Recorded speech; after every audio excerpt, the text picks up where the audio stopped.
రంగారెడ్డి జిల్లా శంకర్పల్లి సమీపంలో railway track మీద ఓ యువతి కారుతో హల్చల్ చేసింది. రైల్వే ట్రాక్ మీద కారును వేగంగా పోనిస్తూ ఆపకుండా కంటిన్యూస్గా అలానే స్పీడ్గా వెళ్తుంది. అదే సమయంలో రైల్వే ట్రాక్ మీదకి ట్రైన్ కానీ వచ్చుంటే పెద్ద ప్రమాదమే ఉండేది. సో ఒకవేళ కారు ఉంది కదా అని రైల్ని స్టాప్ చేసినా కానీ అక్కడ కూడా ప్రయాణికులకు ఇబ్బంది ఉండేటువంటి పరిస్థితి ఉంటుంది. సరే, యువతి పిచ్చి పిచ్చిగా ప్రవర్తిస్తూ రైల్వే ట్రాక్ మీద కారును అలానే పోనిస్తుంటే స్థానికులు అడ్డుకున్నటువంటి పరిస్థితి ఉంది. అడ్డుకొని ఆ కారు దగ్గరికి వెళ్ళిన తర్వాత కారు డోర్ ఓపెన్ చేస్తూ ఉంటే యువతి కత్తితోటి బెదిరించింది. అంటే తన మానసిక పరిస్థితి ఏ విధంగా ఉందో మనం అర్థం చేసుకోవచ్చు. తనకు సంబంధించి డీటెయిల్స్ తెలుసుకున్నప్పుడు ఒక విషయం అయితే తెలిసింది. తనకి రీసెంట్గా జాబ్ ఏదో పోయింది. సో జాబ్ పోయింది కాబట్టి తను ఆ విధంగా బిహేవ్ చేస్తుంది అనేటువంటి మాట అయితే చెప్తున్నారు. మనము మామూలుగా బైక్స్ తోటి స్టంట్స్ చేస్తూ ఉంటారు రోడ్డు మీద, అది మనం చూస్తూ ఉంటాం. యువత పెడదారి పడుతోంది, చెప్పేవాళ్ళు లేరు, సో వినేటువంటి పరిస్థితులు కూడా లేదు యువత అని అనుకుంటాడు.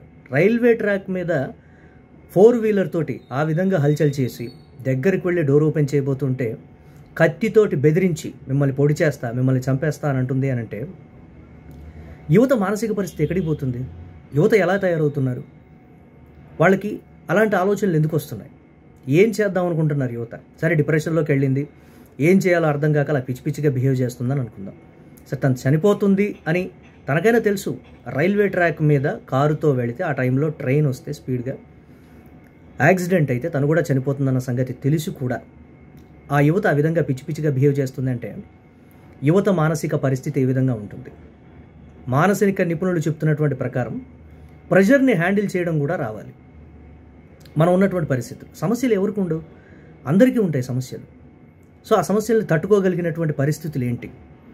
యువత ఎటుపోతోంది? యువత ఆలోచనలు ఏ విధంగా ఉన్నాయి? తల్లిదండ్రుల పర్యవేక్షణ కావచ్చు, ఫ్రెండ్స్ కావచ్చు, వీళ్ళందరూ ఎప్పటికప్పుడు అబ్జర్వ్ చేస్తూ ఉండాలి.